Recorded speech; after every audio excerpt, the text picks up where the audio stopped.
कभी सोचा है कि भारत का हजारों साल पुराना इतिहास आखिर एक साथ जुड़ता कैसे है? ये एक बहुत बड़ी पहेली जैसा लग सकता है, लेकिन जब सारे टुकड़े सही जगह पर रखे जाते हैं तो एक कमाल की कहानी सामने आती है। तो चलिए इसी सफर पर निकलते हैं। कुछ ही मिनटों में प्राचीन भारत की इस पूरी कहानी को शुरू से आखिर तक एक साथ जोड़कर देखते हैं। तो इस सफर में हमारा गाइड कौन होगा? ये टाइमलाइन, यही है हमारा रोड मैप। इसमें वो सारे बड़े पड़ाव हैं जहां से हम गुजरेंगे, पत्थर के पहले औजारों से शुरू करके एक शानदार स्वर्ण युग तक। अब इतनी बड़ी कहानी को आसान बनाने के लिए हमने इसे 4 हिस्सों में बांट दिया है। हर हिस्सा एक नया अध्याय है। हम शुरू करेंगे सभ्यता की बिल्कुल शुरुआत से और पहुंचेंगे उसके सुनहरे दौर तक। तो चलिए शुरू करते हैं अपने पहले सेक्शन से। ये वो दौर है जब इंसान ने पहली बार इस जमीन पर अपने कदम रखे और सभ्यता की नींव डाली।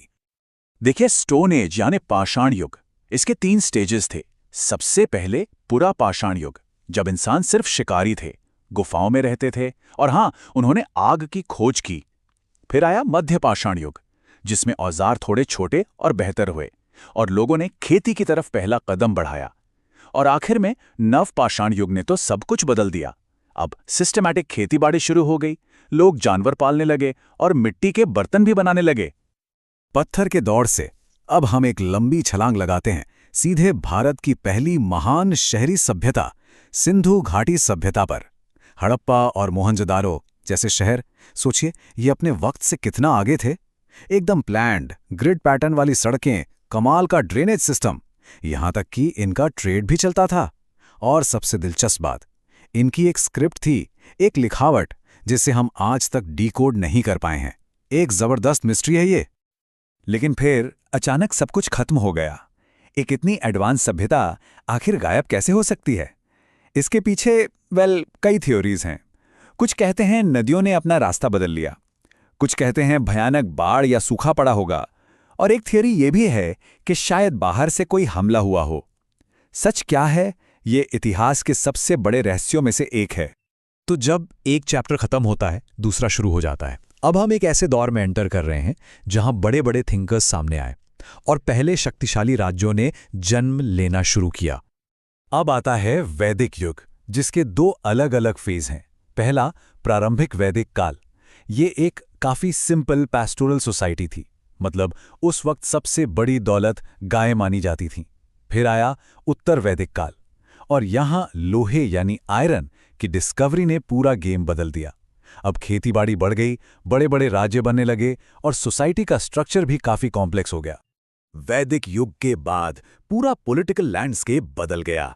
पूरा इलाका 16 शक्तिशाली राज्यों में बंट गया, जिन्हें हम महाजनपद के नाम से जानते हैं। और इन सब में से एक, मगध, सबसे पावरफुल बनकर उभरा। यही वो राज्य था जिसने आगे चलकर भारत को एकजुट करने की नींव रखी।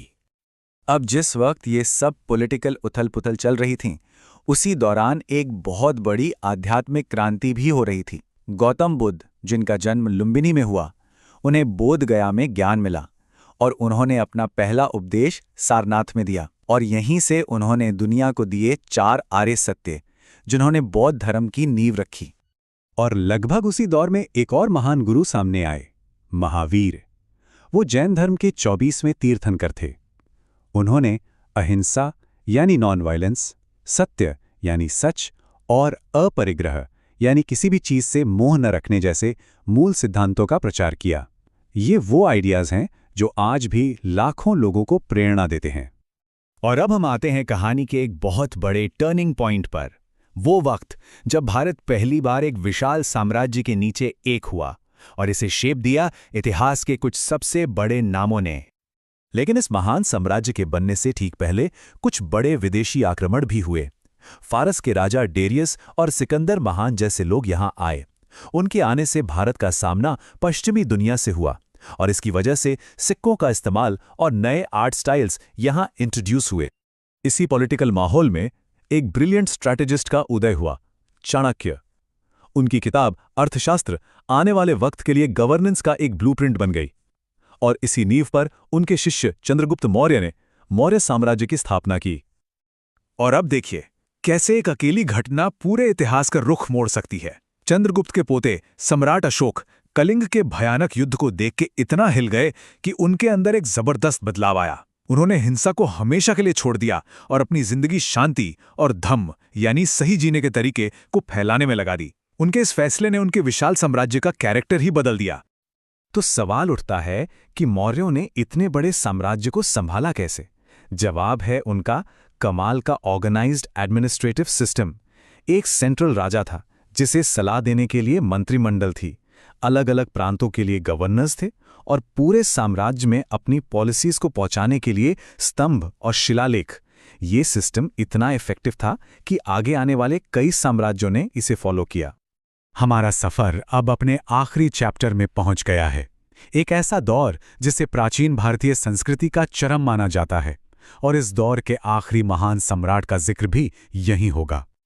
मौर्य साम्राज्य के गिरने के बाद भारत एक बार फिर से छोटे छोटे राज्यों में बंट गया। इस दौरान इंडो ग्रीक, शक और कुषाण जैसी कई पावरफुल डायनेस्टीज सामने आईं। इनमें से कुषाण राजा कनिष्क ने बौद्ध धर्म को फैलाने में बहुत बड़ा रोल निभाया। उनकी वजह से ये पूरे एशिया में फैला। इस दौर के बाद आया वो युग जिसे अक्सर भारत का स्वर्ण युग कहा जाता है, यानी गुप्त साम्राज्य। ये एक कमाल की उपलब्धियों का दौर था। साहित्य में कालिदास, विज्ञान में आर्यभट्ट, जिन्होंने गणित और खगोल विज्ञान में क्रांति ला दी, और अजंता की गुफाओं की पेंटिंग, वो तो आज भी लोगों को हैरान कर देती है। और इसी के साथ हम पहुंचते हैं प्राचीन भारत के आखिरी महान सम्राट हर्षवर्धन पर। उन्होंने अपनी राजधानी कन्नौज से उत्तरी भारत को कुछ समय के लिए फिर से एक किया। उनके शासनकाल का जिक्र मशहूर चीनी यात्री हुएनसॉन्ग ने भी किया है, और उनकी मृत्यु के साथ ही प्राचीन भारत का युग भी समाप्त हो गया। तो पत्थर के औजारों से लेकर एक सुनहरे युग तक हमने एक ऐसा सफर देखा जिसने एक पूरे उपमहाद्वीप को शेप किया। और ये सफर हमें एक जरूरी सवाल के साथ छोड़ जाता है कि प्राचीन भारत के वो कौन से आइडियाज, कौन सी फिलॉसफी और कौन सी खोजें हैं जिनकी गूंज हमारी आज की दुनिया में सबसे ज्यादा सुनाई देती है।